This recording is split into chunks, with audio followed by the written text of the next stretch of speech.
The Packers have played their 4 quarters. Now it's time for the 5th quarter. What's an off-season day like for a punter? I mean, do you have in mind, like, on a Tuesday I'm going to kick 100 balls? Never 100. But, what's a workout day for you? He lives in Tampa, so it's probably the beach. Sure. Golf course. You can kick balls on the beach. I'll get to the net eventually. Yeah. So what's a workout day in the off season like for you? What's a typical day from time you get up till end of the night? It varies. Well, I'll probably make a regimen schedule with I'll either do some workouts. Let's say Monday, Wednesday, Friday, and I'll kick say Tuesday, Thursday, Saturday. Because in the season, I only kick about 3 days a week, just because you want to save your leg, and you don't also go in the off season and overkick, so you don't want to be tired going into the next season.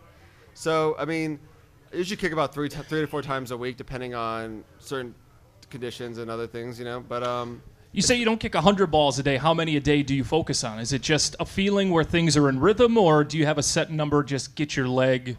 I usually never go above 50 kicks in a day, but usually it's more of a rhythm thing. If I'm working, say I'll just pick a certain task at hand. Say I want to just work on directional right or left or going in punt. So I'll just do that, and then if I get in a rhythm and I feel comfortable, I hit about 4 or 5 in a row. Then I'll usually just call it there, because you don't need to push it to where you fail. You want to finish on a high note. Do you have a friend who snaps, or you just grab it and whack it? Snappers go here and there. It's either sometimes my dad tossing the ball. Really? It's high school guys wanting to go out there, get coached to bring some guys out. Sometimes I'll go to some kicking camps where they'll have some college level snappers there. And so I know some other NFL guys go to these camps as well. So we'll compete against each other for fun during the off season. We mentioned you live in Tampa. What's the best part about living in Tampa besides the weather? The beach is always nice, having the beach close. And we also have a couple of theme parks that are always good to go to. We have Disney only an hour away, and Busch Gardens about Busch Gardens is still in about town, 30 right? minutes away. Yeah, Clearwater Beach, one of my all-time favorite spots. It's a very nice beach. It is an awesome beach. Worst part about growing up in Tampa? I don't know. I really like growing up in Florida. Honestly, I think I made a lot of friends there. I went to the same school throughout my kindergarten all the way through senior year, so it was made a lot of good friends there. Everyone always comes back once in a while during the summer, so it's always been a good time. So there's no negatives to Tampa? I mean, traffic is worse in Tampa than here. I'll say that. If you don't like traffic. But then going to Miami, you learn about what real traffic is, and that's really something you want to avoid. How did you end up at Miami? It was kind of a weird carousel to start. I mean, I went to University of Florida to start my career as a walk-on. I walked on. I was there for 2 years. Things just didn't work out. And so I decided to transfer. I had offers to go to some smaller schools, some D2 schools or other D1 AA's, and I really wanted to play at another D1 school. So I ended up making a film with my dad and my brother in a random field. I kicked about 10 kicks in a row, charted them all, sent them out to all the D1 coaches, and Miami got back to me, and they said come down for a tryout. So I went down with Coach Golden was there. He's now with the Lions, actually. Right.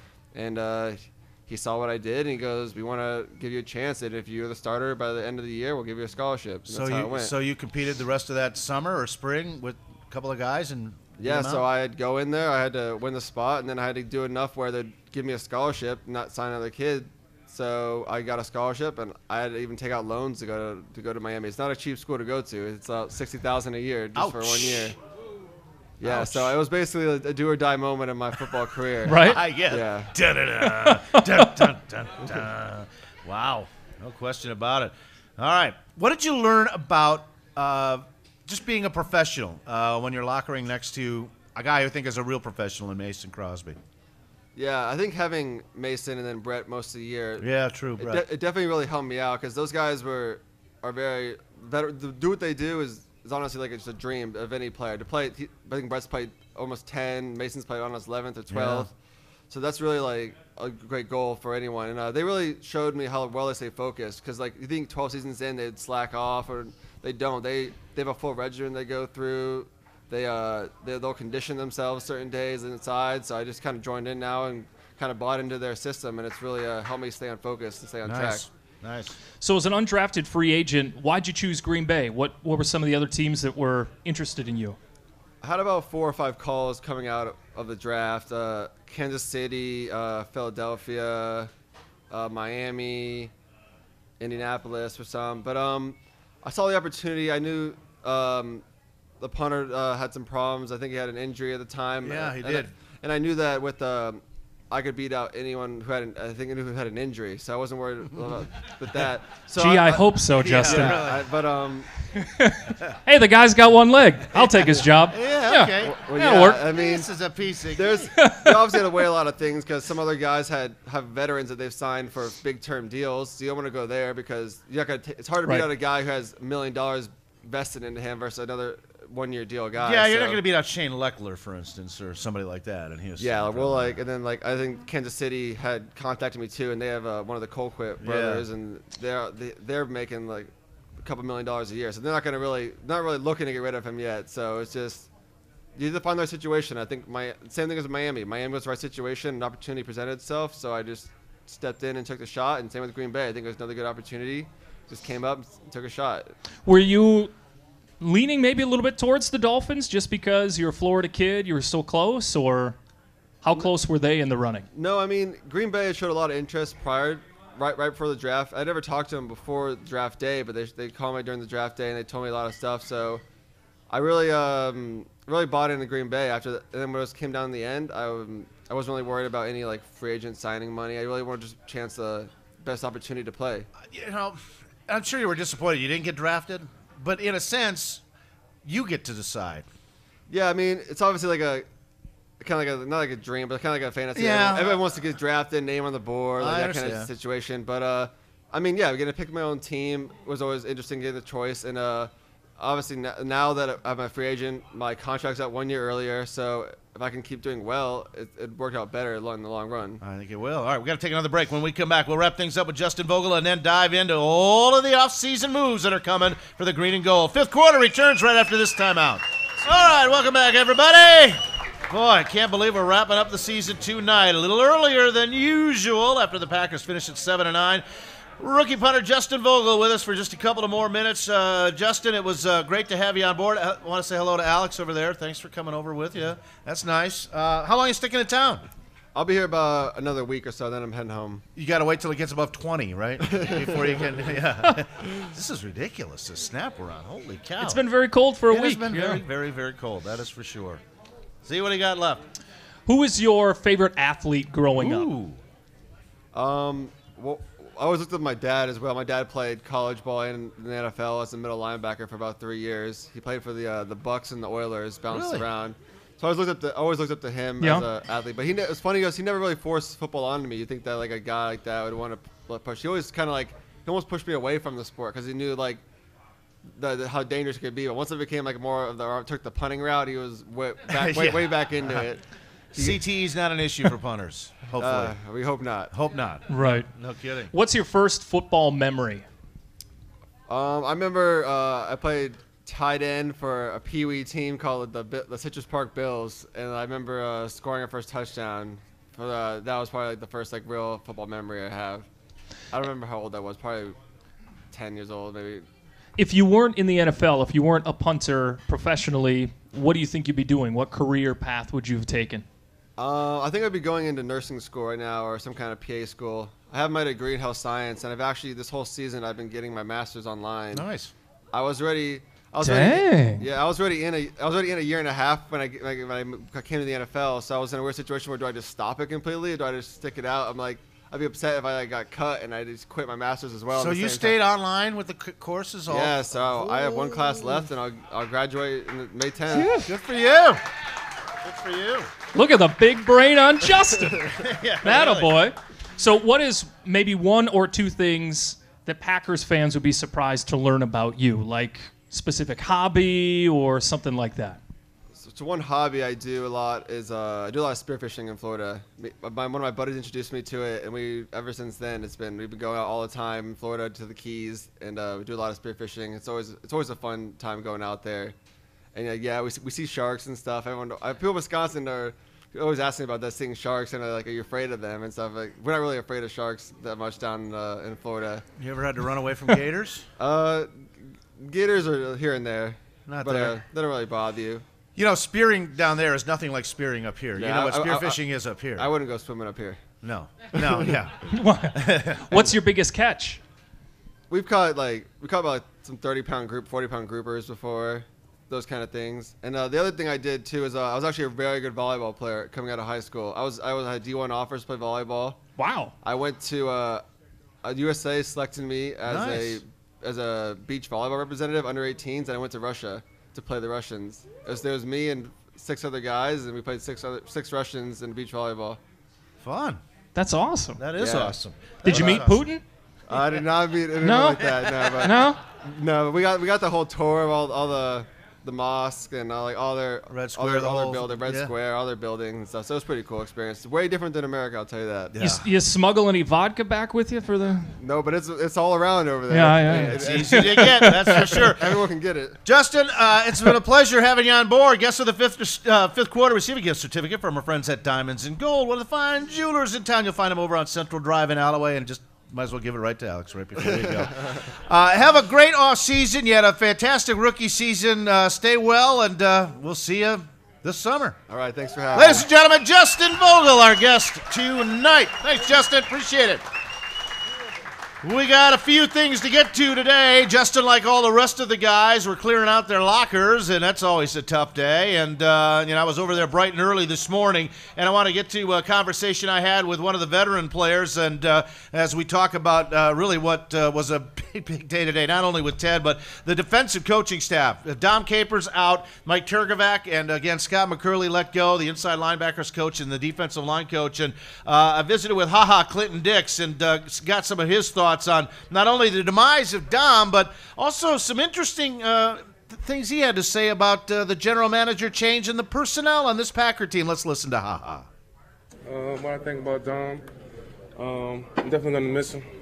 He was a guy I came in with, a guy I put all my trust into, a guy I looked up to. He's a future Hall of Famer. He's going to be missed around his locker room, You can look back and say, I've been seeing a lot of tweets and stuff about Dom being out of here before he's actually out of here, but no one really talked about Dom when 2010 when they were in the Super Bowl.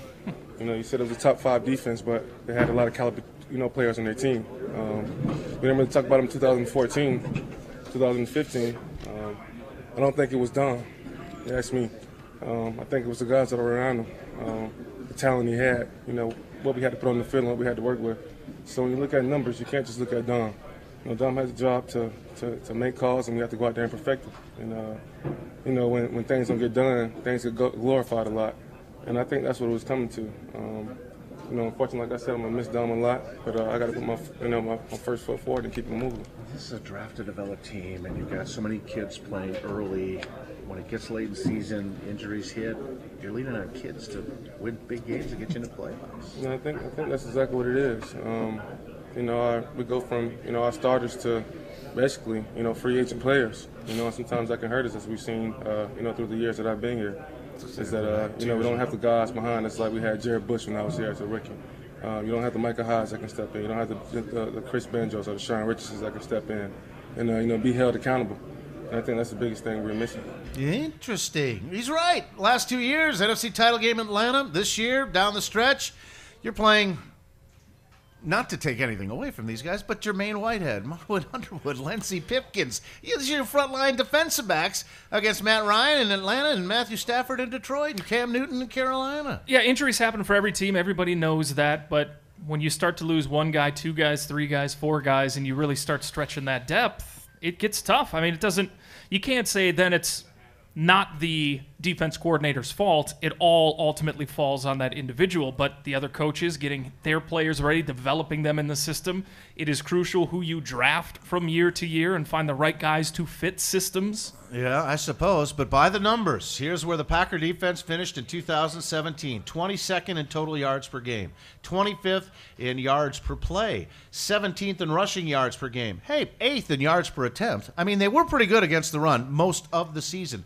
Kenny Clark, Mike Daniel. That's why I was surprised about Mike Turkovac much more than Dom Capers. Yeah, on the defensive line, I was surprised there. I was there. But 23rd in passing yards per game, 29th in passing net yards per game.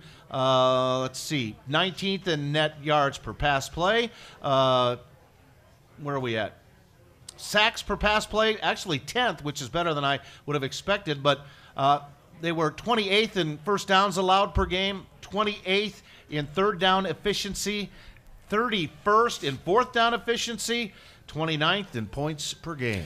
You look at the third down proficiency and the points per game. I don't care about yards per game, any of that stuff. It get comes off the down field to and get them out of the end zone. Get off the field. This defense couldn't do it. They Don't let them score. They stopped turning it, over, taking it away. I mean, Demarius had 4. I think Ha-Ha had 3. No one else had more than 1. If not Perry or Matthews, no one was getting home, and they weren't healthy for much of the season. They missed a whole chunk of games as well. So Dom Capers done. Who's in? This is Mike McCarthy's call. This is not Ted, who's still GM until the successor is found, by the way. This is all McCarthy to get his coaching staff. Vic Fangio of the Bears, formerly of the 49ers. He's had a track record. He could be, I think, one of the guys that is going to get a hard, long look from Mike McCarthy. Will it be a promotion from within, a Winston Moss? He's been granted permission to interview in a couple of places, Detroit most notably. Joe Witt? Yeah, I don't think so. Darren Perry? Those are the only guys that are left. I don't think so. So I think it's going to be an outside coordinator for the Packers. Yeah, I wouldn't think you stay in-house with the defense coordinator position. Go outside, get in fresh eyes, new coaches, different system, see what you can do. And outside for general manager, we talked about Russ Ball. He's really the cap guy. Not a real scouting background, although he dabbled more in some of the evaluations of players this year. I think he's in line for Mark Murphy's job eventually. Okay, sure. So, Elliot Wolf or Brian Gutekunst. I'd be fine with either one of them, to tell you the truth. And if not one, the other might go, but they do have a working relationship. And as we were talking at the top, if Ted's going to be hanging around down the hall, shuffling about and mumbling, stay in-house. In-house would make that a lot easier, especially with Mike having one more year in his deal. Here are some outside names. George Patton, assistant general manager of the Vikings. They've kicked the Packers' pants in the drafts in the last 4 years, and that's where they are where they are. Trent Kirshner is the co-director of player personnel with Seattle, worked with John Schneider. Schneider, he's under contract through 2021, but he's got equal say with Pete Carroll, and the Packers could convince the league to woo him away, saying this is a promotion, not a lateral move. Thank you. Right. Need the school teacher over there to do it. Brian Gain, vice president of player personnel for the Buffalo Bills. He's already being talked about maybe for the Houston Texans general manager job. Terry McDonough, vice president of player personnel with Arizona. There's an upheaval there with Bruce Arians retiring, along with Carson Palmer, who retired today. He retired. I thought should have retired last year. Joe Douglas, vice president of player personnel with Philadelphia, has been mentioned. Chris Grier, the GM in Miami. He, like Schneider, on equal footing with others in the organization, might want his own organization to run. And Joey Clinkscale is the director of player personnel for Reggie McKenzie in Oakland. And if Oakland's going to have Mark Davis hire a coach over Reggie McKenzie, John Gruden, Reggie might just want to bolt back here. A lot of names to throw about. Huge couple of weeks coming for the Green Bay Packers. We are going to take a break, and we are going to wrap up season 38 of the fifth quarter. Don't go away. Finishing up right after this. Hey, everybody that I see every week, I'm so glad you come out and support the show. Yeah, thank you so much. It's my favorite thing I do on the radio. It really is. I think we had a great group of guests all season long, for the most part. Yeah, Wildy notwithstanding. No, just kidding. Yeah, it was fun. Thanks for making a big show every Friday night. Thanks to Stadium View again. Have yourselves a great offseason, everybody. Stay tuned. We'll be following all the Packer news, obviously, on WTAQ. Thanks, Good night, everybody.